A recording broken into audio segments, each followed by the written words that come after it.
hope that didn't bring back bad school memories. Good morning. Welcome to Kitsap Unitarian Universalist Fellowship. Whoever you are truly and wherever you come from, for this time we here are one gathered congregation and all are welcome. Can I get a woo-hoo or a something this morning? Yes. Oh, wow. Okay. Yeah, that is truly meant.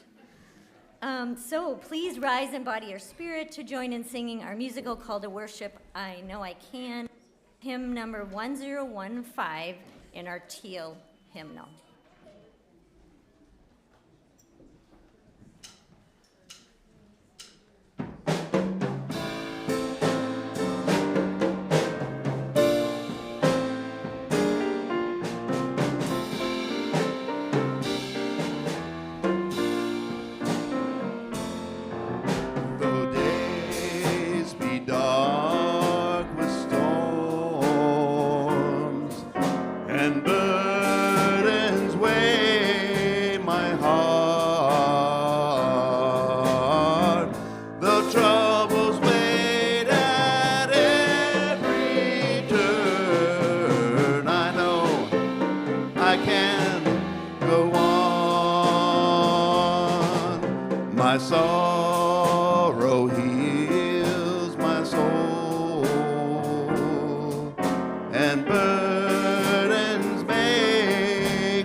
My sister in my heart, my brother in my song.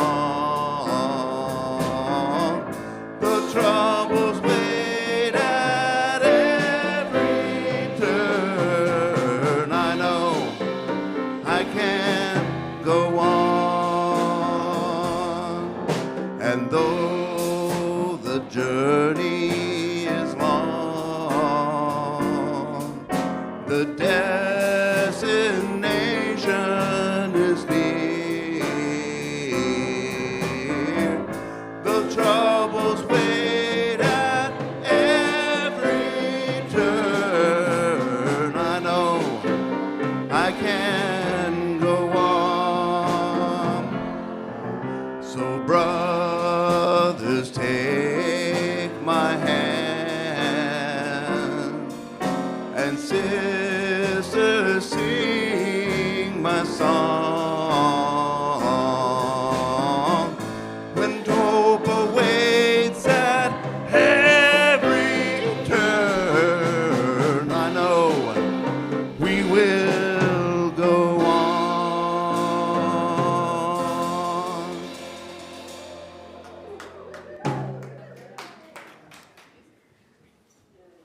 Thank you. Wow. My name is Marcia Kristen, and my pronouns are she, her. I am a short-ish person. I have short hair, I wear glasses, and today I have an olive shirt with a kind of sage green little blazer, little retro there. Since this is Stewardship Month, I'm going to shake it up a little bit and tell you a tiny bit of a story. I've been coming here since about 2005 with my husband, Glenn, and my 3 kids. And at the time, my beliefs were so outside the norm that I figured that I would have no community and no place to go, and I would just kind of be quiet. And I accepted that with some sadness. Then my kids went to school, and they came home from elementary school. And the other kids had been asking them what they believed. Did they believe in God? They were going to hell, etc. And my son said, they tell us that we are nothings because we don't believe, because we're not Christians. And he said, Mommy, are we nothings? Whew. So that woke me up a little bit. Maybe my kids could be culturally literate somewhere, but where in the world would I go? So a friend of mine who also had beliefs similar said she was going to church. And I was like, wait a minute. I got to check this out, but I was a little scared. So we came in with all the kids and everybody, and it was like, oh my gosh, these are my people. And then my kids went up to religious exploration with Thomas and Jeffrey at the time, who were volunteering. And when we first came in, my son actually said, we get a choir. So that was, so that's a big influence on someone. And after church, when we were going home, one of my kids said, we're not nothings, we're you-yous. And I was like, you're right. So that's my story for today. And that continued to be a huge part of their faith formation throughout their life and continues to be. And so I'm so glad they had mentors. They had a place to be authentically themselves and not be judged. And they also had a supportive community. So thank you for hearing that. Our guest speaker this morning is Reverend Carol McKinley. And as we know, Reverend Carol comes frequently here, which we are so glad, and for so many years now. She comes to us from the Olympia Unitarian Universalist Congregation, where she's an affiliated community minister. So we strive to be an inclusive community. If you're visiting this morning, please participate. And even though if you're not visiting and you've been here for a while, please participate in the way that you are comfortable. You're also invited, everyone is invited to stay and meet people during coffee hour. And we do have tea. If you're attending online today, you're welcome to introduce yourselves in the chat.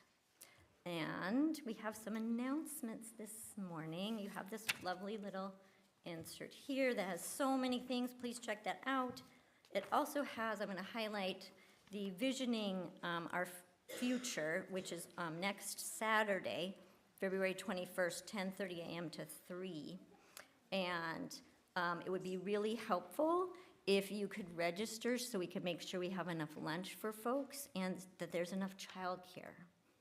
I also want to highlight something that is not in any official place yet, so you're the first to know, that there will be a training on March 1st, which is a Sunday, coming up here. And it's by the Compassionate Communications team. And if you come from other fellowships, sometimes that's called a Right Relations team. And it is called Supporting Beloved Community, Repairing Harm After Microaggressions. So please, all are welcomed. It's a welcoming space for that. Is that free? Of course. Yes, it is. But good to note. All right.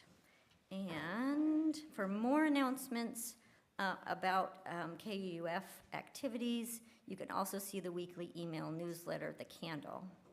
And if you want to take a moment now, if you haven't already, to silence your electronic devices that you don't need to be monitoring for our time together. And I am going to invite up Bunny Starika to speak about our stewardship of the testimonial.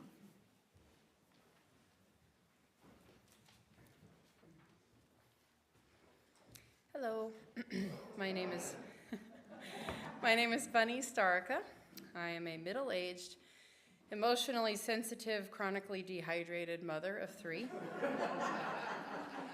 I have long brown hair and I'm wearing a black top with bright pink florals and flashy iridescent heart-shaped earrings in honor of one of my favorite holidays yesterday, Valentine's Day. You may remember my daughter, Rowan, as baby Jesus from the 2019 Christmas pageant just before the pandemic hit. She was birthed live on stage to great appreciation. Today, she's 6.5 years old. You may have seen our 4-year-old son, Andy, loading up on the treats after service and running around during coffee hour. And just last year, we completed our family with baby Devin, who is all smiles and approaching 11 months old. All my kids are actually at a birthday party now with their dad, so just me today. As a parent, I was asked to speak about the children's religious exploration programs and childcare here at KUF and why they're important to our family. When my husband Matthias and I began planning for our family, we wanted to find a community for our kids with a similar support structure to the church experience that we both had growing up. But we were uncomfortable with the idea of taking our kids to a traditional Christian church because both of us had some doubts and didn't want our kids being taught about religious truth through a narrow lens. We considered the state of the world and were very concerned with the overall sense of othering in today's social media echo chambers that slowly convince us that other people who are different are bad, evil, stupid, or the enemy. My own uncle, when I was in high school, quite a while ago, at one point expressed frustration about the Democratic Party right after I had voted for John Kerry in my first election by calling them idiots. It deeply hurt.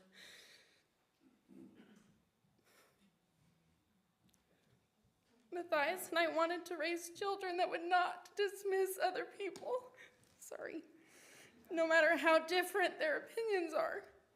We wanted our children to prioritize love over tribalism, to respect and appreciate the myriad of different cultures and religions in our world. When we first visited KUF, we sang songs about loving others, taking care of our earth, and You're doing great. We love you.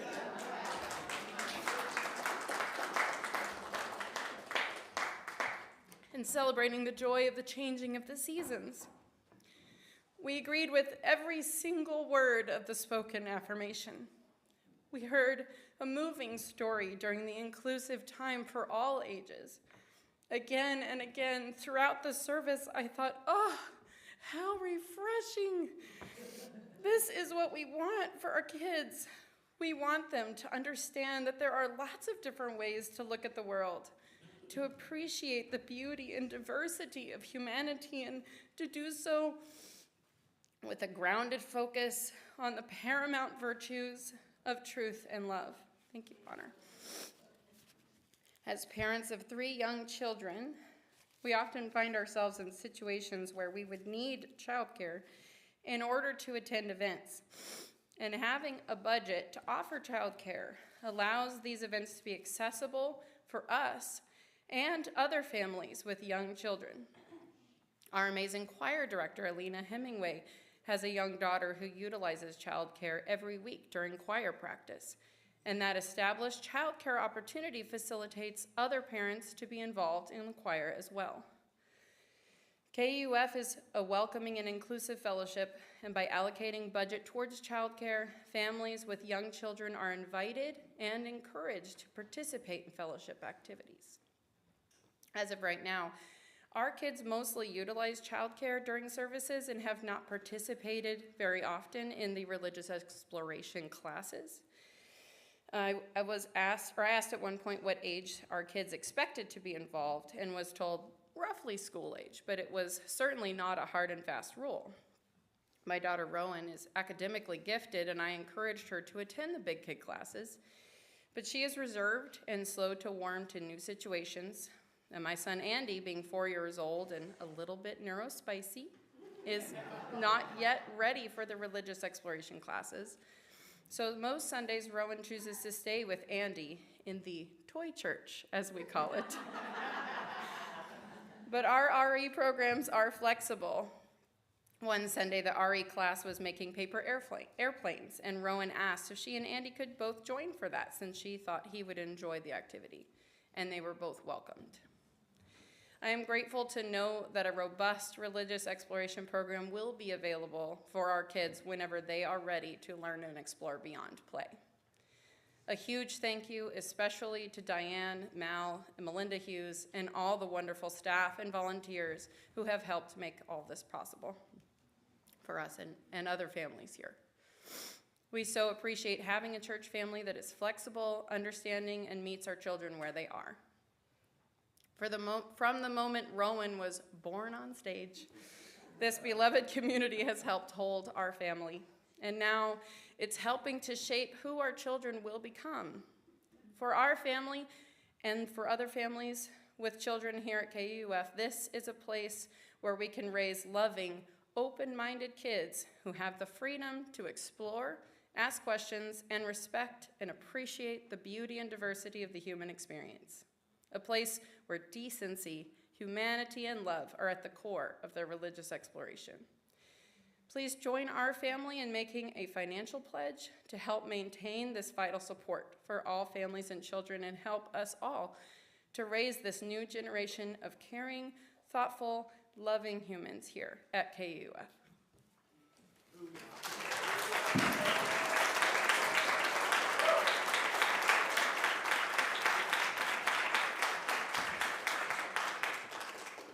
Thank you so much.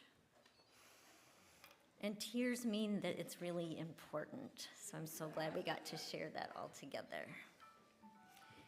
And now if you can take a moment to please join me and all of us here in a few centering breaths.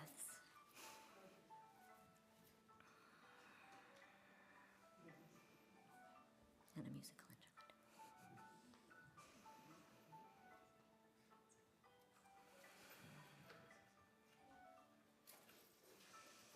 And for a moment, I'd like to invite us to really sink in to this next part. Not just hearing the same words of the land acknowledgement, but really feeling them. We acknowledge that the land on which we gather is the Aboriginal territory of the Suquamish people. Expert fishermen, canoe builders, and basket weavers, the Suquamish live in harmony with the lands and waterways along Washington's central Salish Sea, as they have for thousands of years. Here the Suquamish live and protect the land and waters of their ancestors now for future generations, as promised by the Point Elliott Treaty of 1855.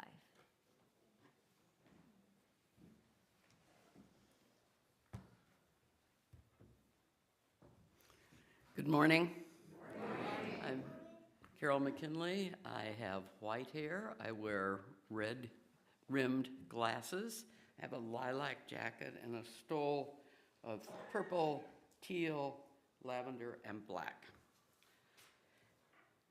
Our opening words are from the Reverend Sarah Eileen Lawal. She writes, "In this time of uncertainty, of fear and angst, may we remember we are a people of resilience.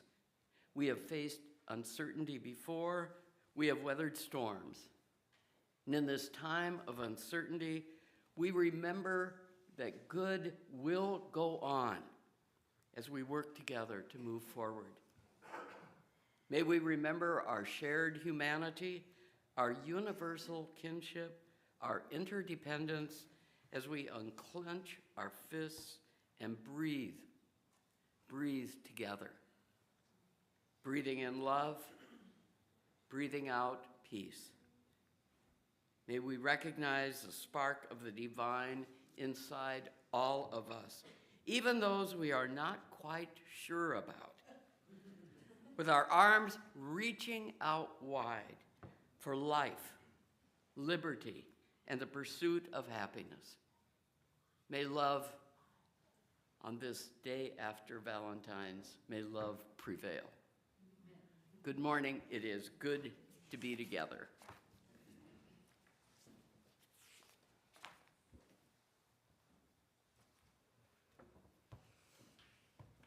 Right. Now we welcome Judy Abergast, our worship coordinator today, to come up and light our chalice. So join me now in lighting our chalice. It's from the words from Reverend Scott Taylor.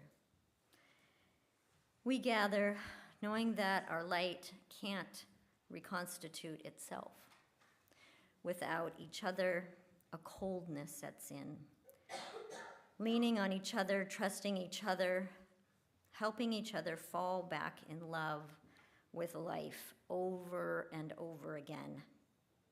Only from this does the flame emerge. Today, may it rise again. Thank you. And now join me in the spoken affirmation. It'll come up on the screen if it's not there already. We gather as a caring community, seeking life's deeper meanings. We value diversity and affirm the worth of all living things.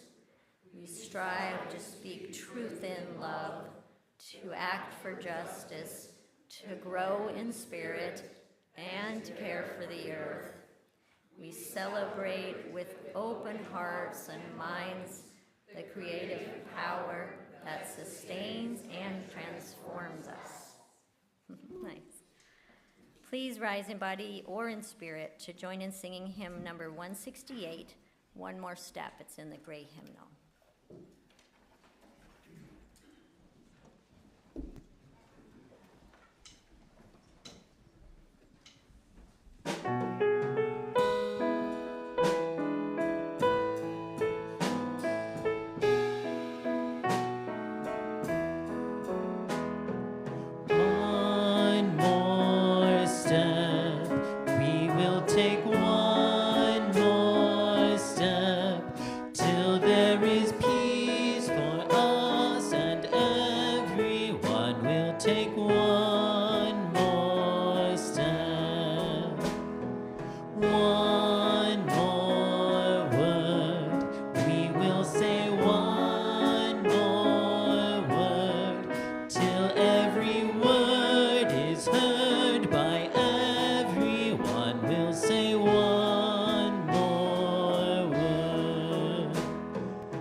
My name's Liz Roberts, and I want to second what Bunny said as the mom of a former baby Jesus, 2003, and a very neurospicy, anxious, trans young person. I want to say this is the fellowship and the church that embraced our family from early on, even before we had our baby Jesus. I have short, dark hair, I wear glasses, and this morning I'm wearing a pink and burgundy blouse, also for Valentine's Day. Like many of the stories I've shared with you over the years, this one has pictures that you will find in your mind's eye. This week, we're exploring how you can find resilience through community. So with that in mind, I'm going to tell you a Zen Buddhist tale about a young monk who feels overwhelmed by the storms in life. Long ago, in a quiet mountain village, a young monk felt overwhelmed. Storms had battered the fields, the roof of the small temple leaked, and each day more people arrived with worries he didn't know how to ease. One afternoon, the young monk sat with his teacher beside a grove of bamboo. "I don't understand," he said. Everything feels too heavy. I keep trying to be strong, and the storms just keep coming. I feel so worn down, like I am about to break." The teacher nodded gently and then pointed toward the bamboo swaying in the wind. "Watch." A powerful gust then swept down the mountainside, and the bamboo stalks bent almost all the way to the ground, and they didn't break. When the wind passed, they rose again, tall and steady. Many people think resilience means standing firm against every challenge, the wise teacher said. Bamboo teaches us something different. It does not resist the wind. It bends, and then it rises. The teacher brushed aside a small leaf and revealed a very tiny green shoot pushing through the soil. "Look at this one. It is only a few weeks old, yet already it is reaching upward. It doesn't worry about how many storms have come or how many will come next. It simply keeps growing toward the light." The young monk touched that tiny stalk and felt its surprising strength. "But teacher," he said softly, What if the storm is too strong? What if we bend so far we can't rise again? The teacher placed a hand on his shoulder. That is when we rely on the grove. The young monk looked around and suddenly saw that what he had missed before. The bamboo was all connected together underground. Though each stalk stood alone above the earth, their roots were intertwined below. When one stalk is weakened, the teacher continued, the whole grove helps hold it up. Resilience is not a solitary path. It grows from connection, just like these roots. As the wind began to blow again, the young monk watched the bamboo move together, supporting one another with every sway.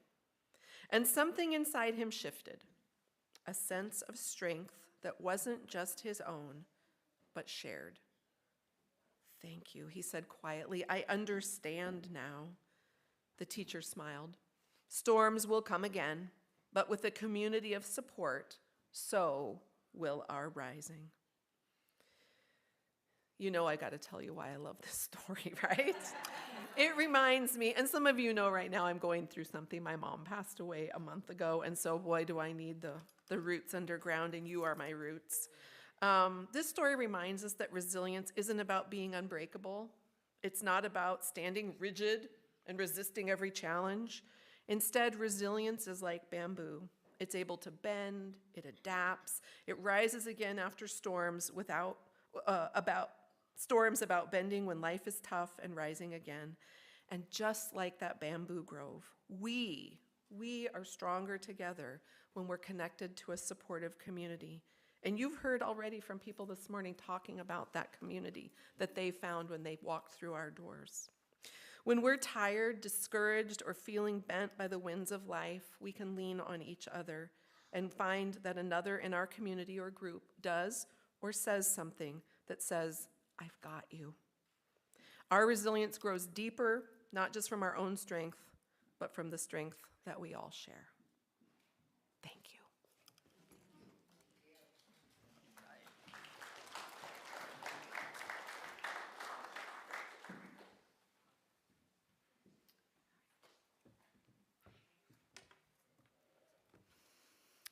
As a religious community, together we can do the work of many.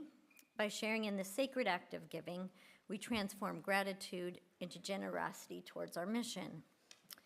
One way that our mission inspires us to act on our shared UU values is to share our weekly offering with a local nonprofit agency providing services within our larger community. So our charitable giving recipient for the month of February is our partner church in Transylvania. If you would like your offering to go to this month's charitable giving recipient, which is our partner church in Transylvania, please use the envelope from inside your order of service. And you can always raise your hand if you need an envelope, and the ushers will bring you one. If you'd like your offering to go to KUF, please put it directly in the basket. And there's also instructions on ways to make your gift, including a QR code that'll be on the screen. So let there be an offering to strengthen and sustain our beloved community with a gift of music, also from music coordinator Brian Kenny. And this is the German Dance in A Major by Franz Schubert.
When shared together, our joys are amplified and our sorrows are lessened. Or if they're, oh, I'm so sorry. We're singing the children out. You really wanted to go, didn't you? Sorry. Please rise in body or spirit in singing our children up to their classes. The words for May You Go With Joy will appear on the screens.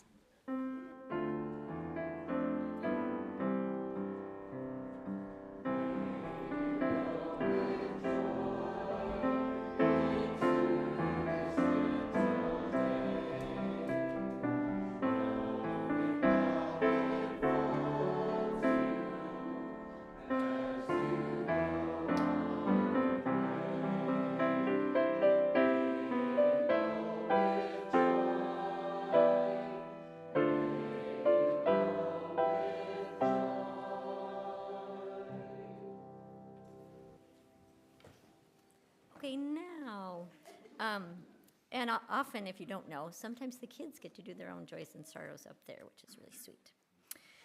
So, once again, when shared together, our joys are amplified and our sorrows are lessened, or if they're not lessened, at least they're held with support, for grief is meant to be held in community. We have a number of joys and sorrows today. One is Bunny Starica says, my best friend Randy has struggled for years with limited mobility. She had bariatric surgery on Tuesday and is now home and recovering well. Her journey is just beginning and I am hopeful she will soon regain her lost mobility and then some.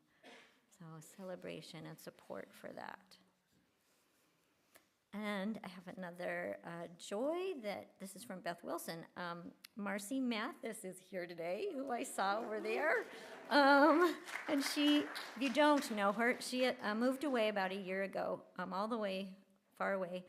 So we're thrilled that she's here visiting again, knowing that you can always come back. All right, and there is a sorrow from Vivian Blythe today, that after agreeing to keep the day services at the Salvation Army open until April 1st, the sorrow is the county informed them 2 days ago that they will not be supporting the program after tomorrow, February 16th. So we hold that and all those who are impacted by that, not just in our hearts, but maybe a call to some kind of action.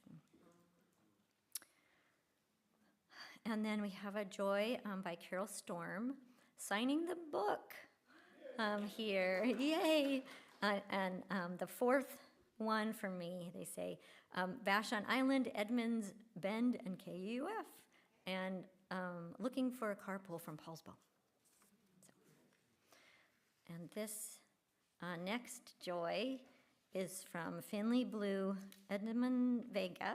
I hope I got that right. And they went up to classes, I saw, but Finley says, I saw 2 bald eagles circling in the sky over KUF this morning, hunting on a beautiful sunny day. Bald eagles mate for life, so I know they are in love. That's really sweet. And then our last joy today is from Judy Abergast. The joy is joining with people in the Interfaith Action Network on Thursday in Olympia. Very inspiring. All right. And we will light one last candle for those joys and sorrows that are still too tender to share. And now please join me in a moment of prayer or intention. In the spirit of community, in which we find strength and common purpose. We share our joys, our sorrows, our hopes, and our dreams. We've turned our minds and hearts towards one another in trust, giving love, seeking comfort, celebrating together. We are part of the web of life that makes us one with all humanity, one with all the universe. And in all the moments of our lives, for those loved ones and events shared this morning, and for those we yet hold in the silence of our hearts, we are truly grateful for the love and support of this beloved community. May the Spirit of life and love bring peace to us all. Blessed be. And you can remain seated as we sing hymn number 123, Spirit of Life, in the gray hymnal, and it'll also be, the words will be on the screen.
And I have the first reading today that's from Reverend Martin Luther King, Jr.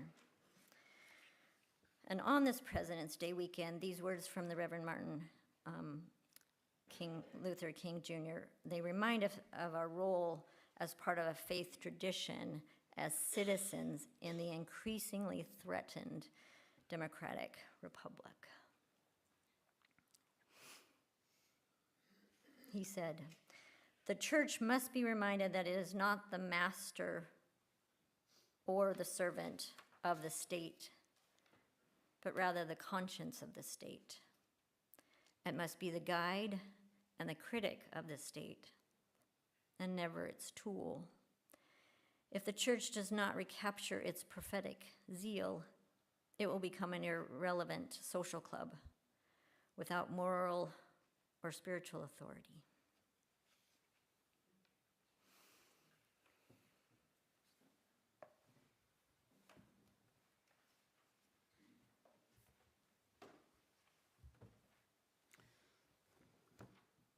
Our second reading is from the author Margaret Wheatley, and it's from her book, From Turning to One Another. She writes, "A few years ago, I was introduced to the practice of bearing witness. This is not a religious practice. Rather, it is a simple practice of being brave enough to sit with human suffering.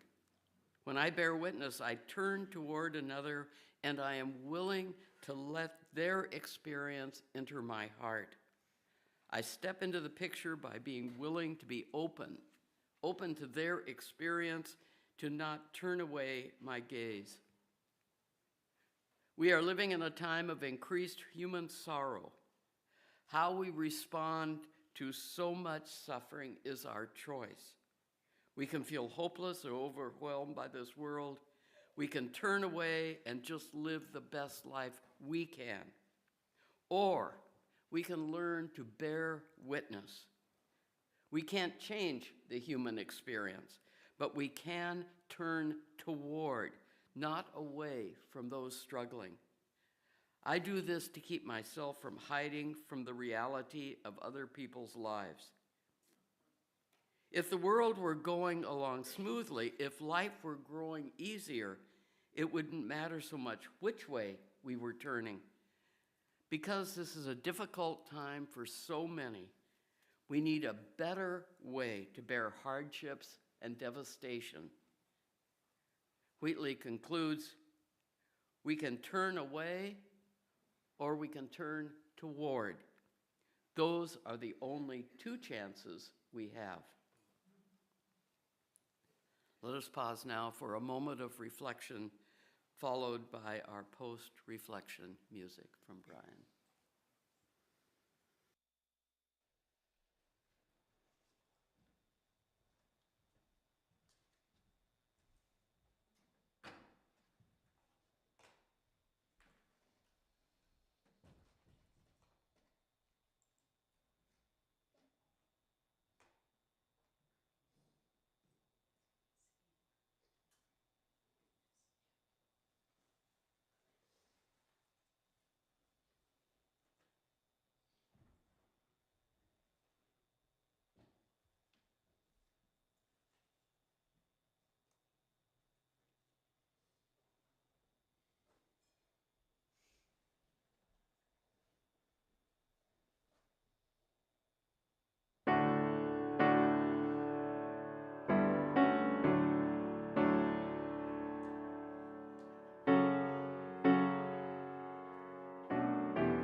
you, Brian. Ongoing conflicts, including the recent deadly encounters in Minneapolis and other events witnessed by each of us in this country over the past year, are not only political debates or differences about who is right or wrong about immigration enforcement. They are moral battles, moral struggles over who belongs, who is safe, whose lives matter. These moral struggles continue to include Unitarian Universalists and other people of faith who speak out during the many large demonstrations in our own communities demanding justice. This religious tradition, represented in this sanctuary this morning, calls us once again to affirm that faith cannot remain neutral in the face of injustice. It calls us to align our values with our actions, to move beyond our personal comfort levels, to stand up, speak out, and affirm our own commitment to justice, freedom, equity, and compassion, and yes, to love. And of course, this is not easy. This past year, we have been pummeled daily with stories of people seized on the street, taken from their homes, deported to foreign prison facilities without trial, children separated from parents and held in detention camps. One person I talked to said, taking in the daily news every day was comparable to experiencing whiplash in a car accident. And many of us are experiencing moral whiplash. How then are we to respond? In this moment, let our allegiance be unmistakable. Let it be to justice, compassion, liberation, and love. And that allegiance requires us to not only be courageous, but resilient. To come home from the most recent protest of authoritarianism and cruelty to this fellowship, where we share our love and commitment to justice with others, where we show how we want all to thrive in this world, where we offer a warm welcome to all those who are our neighbors, wherever they come from, whatever language they speak, whatever faith they practice. By being part of this loving community, we both challenge and defy hate and tyranny, doing our part to make this world we share a better place. And yes, that takes courage and resilience. In our Unitarian Universalist spaces, we talk a lot about resilience. In fact, it is the theme of this month's Soul Matters group conversation. So if you're in a group, that will be the focus of your discussions. But resilience is more than enduring difficult times or standing firm in the face of injustice. And it is not something we create by willing it into being. Resilience comes from love and grows through love. And this kind of love inspires us to act, to remain connected with others and with the problems of our times, even as we might long to step back. This love is not passive, it is active. We see it expressed by those marching in sub-freezing temperatures in Minneapolis, protesting at a Texas prison. And in past years, we saw it expressed by those who stood vigil outside Sheriff Joe Arpaio's inhumane jail in Phoenix. We saw it in those who faced police dogs and fire hoses in Selma. And we continue to see it expressed by those writing letters and making phone calls to legislators, by supporting laws that affirm the humanity and the rights of all, by just checking in with our neighbors and sharing a meal and companionship during this difficult time. And this is what it means to be a resilient people, to show that we believe there is a better way to live in this world. Resilience is often framed as toughness, the ability to endure, to push through, to stand firm no matter what. But that version can feel pretty lonely. It can feel like just one more thing we're expected to do on our own. Connection, it turns out, is the root of resilience. Think about those moments when you've been most tested in your life. Those times when you may have experienced grief, illness, burnout, loss. The chances are what carried you through was not your inner strength alone, but relationship, connection with somebody who listened and reminded you that you do indeed matter. And rarely do we develop resilience on our own. We do it through our connections with each other, standing together, caring for each other, especially in the turmoil of today's events. Rae Davis, the director of the Resilient Leaders Project at the Seattle School of Theology and Psychology, says we do not do that by avoiding the turmoil, but by turning our focus to purpose, people, and practices. In these unsettled times, it's important to focus on our purpose. I would suggest our purpose as Unitarian Universalists and as members of this human community, our purpose is to hold up our values, supporting the intrinsic worth and dignity of all, and that means all, without exception. To affirm, I believe, that a better world is possible, a world of freedom with respect for human rights and democracy, then support our purpose by showing up and speaking out for those values. Then we focus on people, reminding ourselves of those connections formed over perhaps many years, perhaps only days. Those connections representing some of the many good people doing what they can to support their communities and each other. Then we focus on our practices that support our values, our people, our communities, in whatever way we can. It may be joining a vigil or a protest. It may be donating food or money to an immigrant food bank that gets needed supplies to families too terrified to leave their homes to buy groceries. It may be honking your support to protesters as you drive by a vigil. It may be making phone calls to check on stressed friends.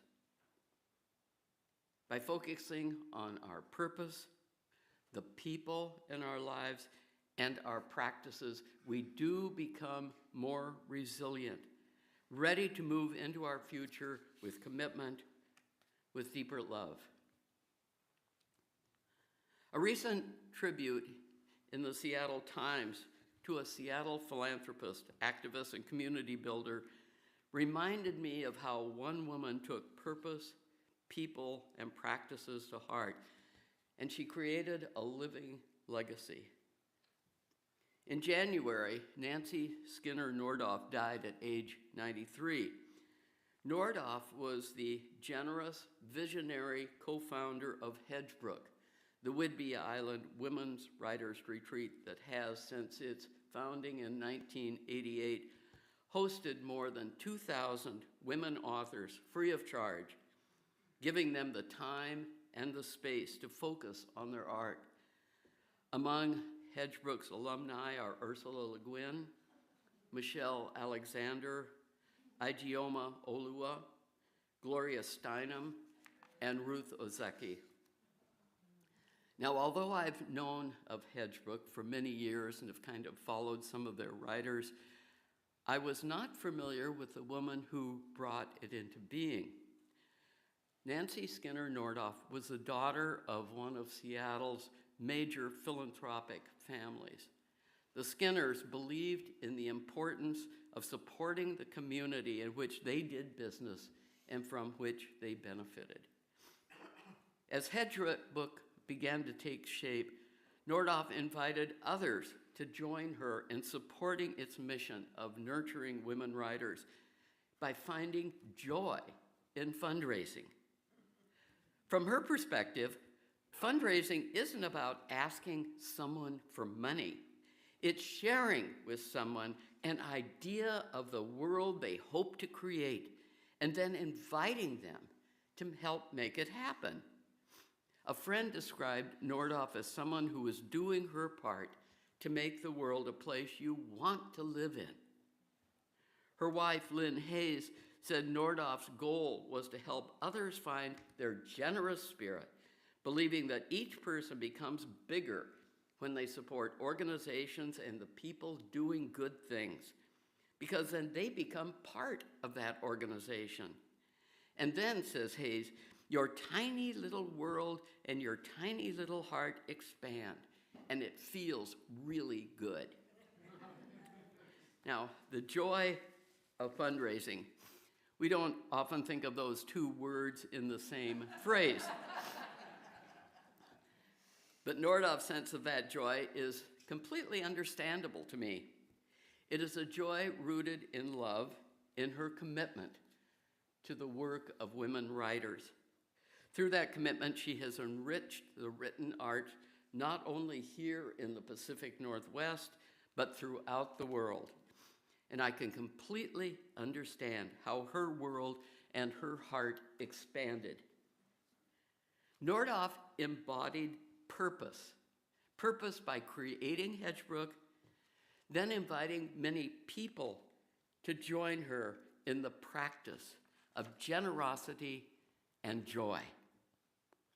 As this is KUUF's Stewardship Month, the parallel between the story of Nordhoff's support for Hedgebrook and what you asked me to do in this, and what you are asked to do during this fellowship stewardship campaign did not escape me. But no, I'm not going to offer you one more stewardship sermon. Joseph Bednarik did that earlier this month, and Bunny gave us a wonderful message this morning.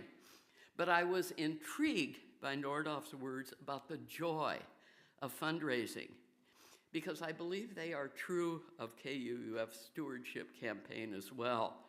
When we support this faith community and its people doing good things, we share its purpose. And then our hearts and our sense of contributing to this world grow 2 or maybe even 3 times as large.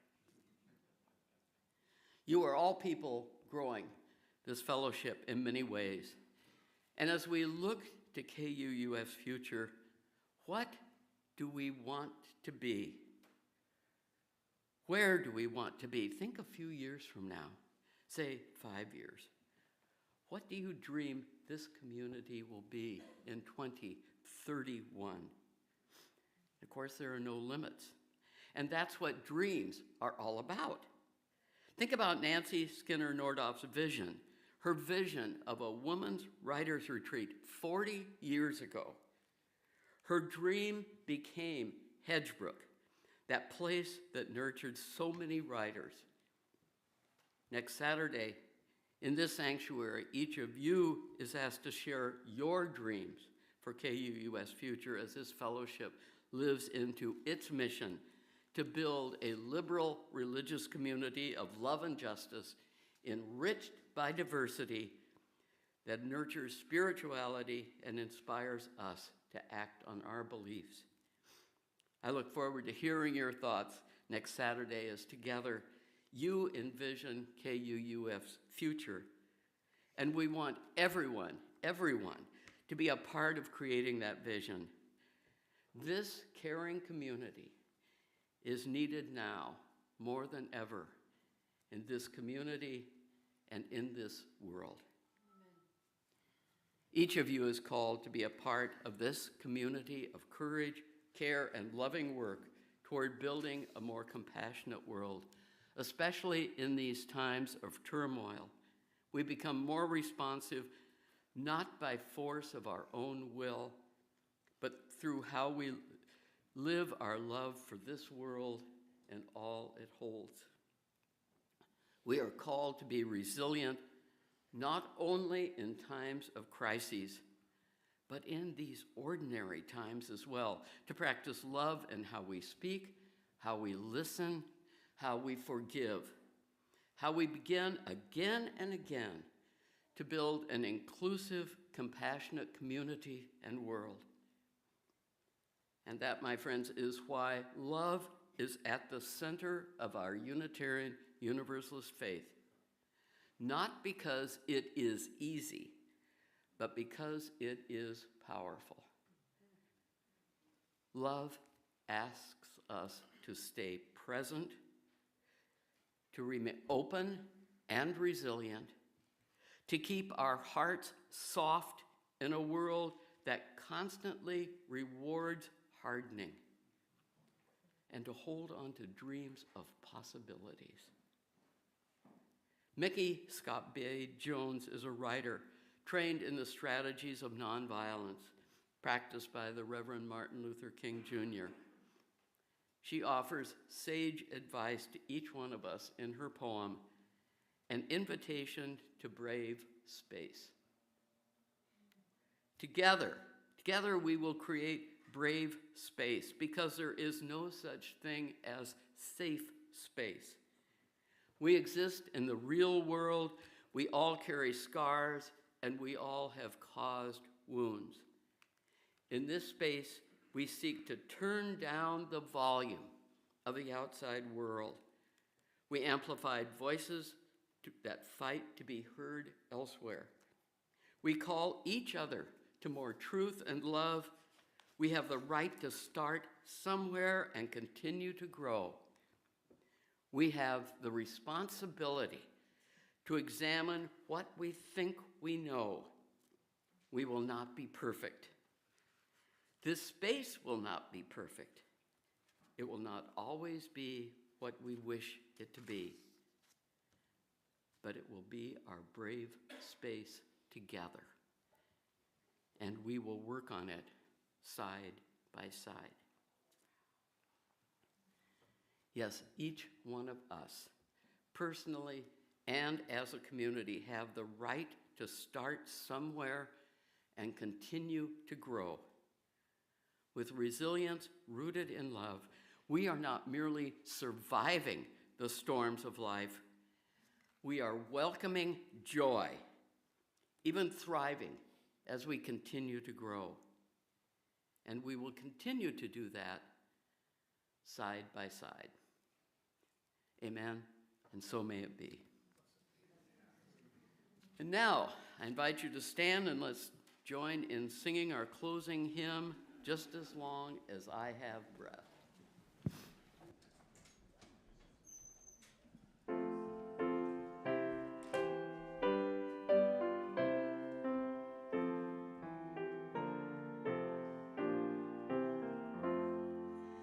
Just as long as I have breath, I must answer yes to life. Though with pain I made my way, still with hope I meet each day. If they ask what I did well, tell them I said yes to life.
reminder to all of you that following this service, there will be a new to UU class and also a social justice meeting.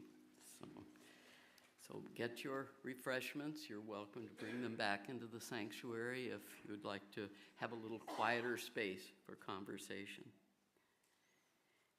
And now we extinguish our chalice, Judy, with these words from the Reverend Michelle Collins.